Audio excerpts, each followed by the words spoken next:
The latest on the Bengals quarterback situation, plus it's back together Saturday. Thoughts on that and much more right here on Cincinnati Bengals Talk.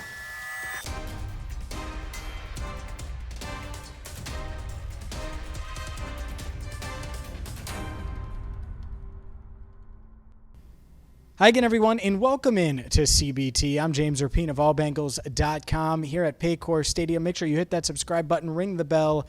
And yes, it is back together Saturday. Plenty of thoughts on that coming up in just a bit.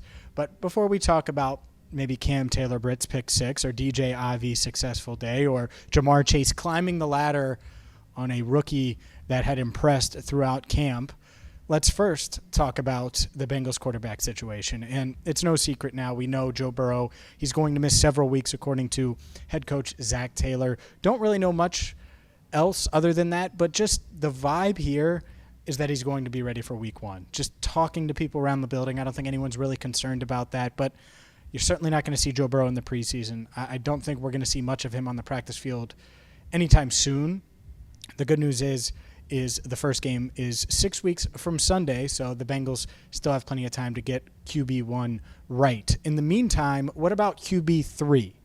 Well, with Trevor Siemian, with Jake Browning on the roster, you need a third quarterback just to throw the routes necessary, and you don't want to give the first two quarterbacks all of those throws without having a third guy. So the Bengals worked out two different quarterbacks today. Drew Plitt, who was on the roster last year during training camp and through some of the preseason, and Reed Sinnett, who most recently played for the Dolphins and then San Antonio's franchise in the XFL, also has played for the Eagles, was signed as an undrafted free agent by the Tampa Bay Buccaneers in 2020. Sinnett also worked out, and he is going to sign with the team on Sunday, according to Ian Rapoport of NFL Network.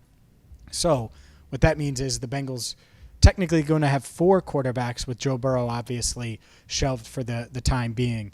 But the three guys that we're going to see a lot of, two of them which are battling for that backup spot, Jake Browning, Trevor Siemian, and then naturally you have Sinnett there in that third spot. So that's the latest on the quarterback situation. As far as everything else goes, one more roster thing that I think is just interesting. Eli Apple is signing a one-year contract with the Dolphins following his workout, so that means he gets to go up against Tyreek Hill in practice, which that's certainly fun since they had some beef, so to speak, when it was Eli Apple on the Bengals and Tyreek Hill last year on the Dolphins and the year prior with the Chiefs. So that one's kind of interesting. Overall, though, it was a very successful day here at Paycor Stadium. A ton of fans were here for Back Together Saturday. It had a game day-like atmosphere. I had multiple players tell me that as well, that they could feel the energy, they could feel the juice. And so shout out to you for showing up, showing out, making the players feel loved. I know they certainly felt it all practice long. And there were a lot of fun plays, some by the defense, some by the offense. And let's start with Ja'Marr Chase. Ja'Marr Chase climbed the ladder on DJ Turner. You guys know how high I've been on Turner. Turner's made plays going up against the Andre Yosevashes, against Stanley Morgan Jr., against Kwame Lassiter. And I think that next step was putting him up against the first-team receivers, T. Higgins, Ja'Marr Chase. And he had good coverage on Ja'Marr Chase early in practice, and Ja'Marr just climbed the ladder and snatched it and was able to high point the ball. Very Ja'Marr Chase-like catch against DJ Turner.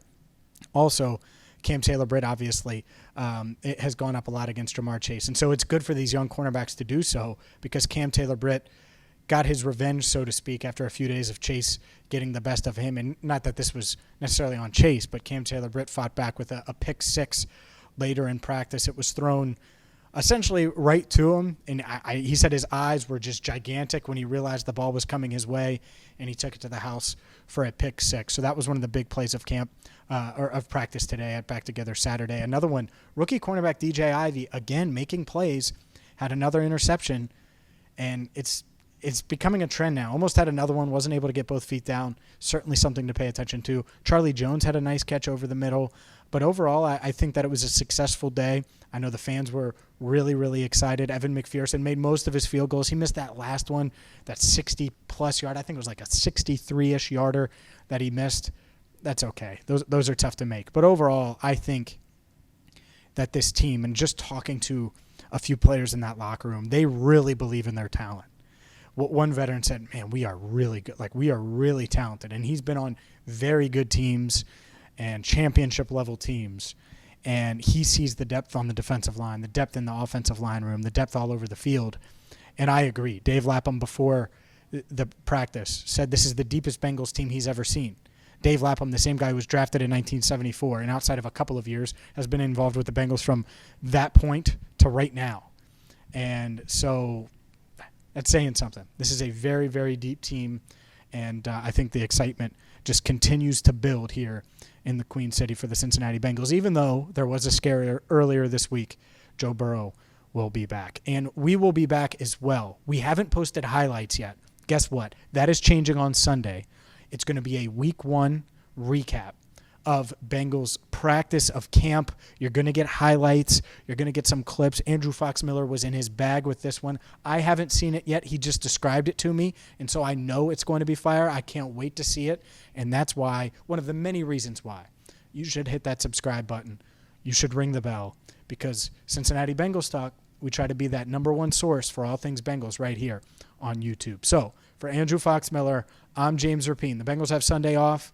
We don't have Sunday off. We're going to have that for you. We also have a one-on-one interview with Charlie Jones coming up on Sunday. So until then, thank you so much for watching. And practice, well, it will resume Monday. So for Andrew, I'm James Rapien. Thank you so much for watching right here on Cincinnati Bengals Talk.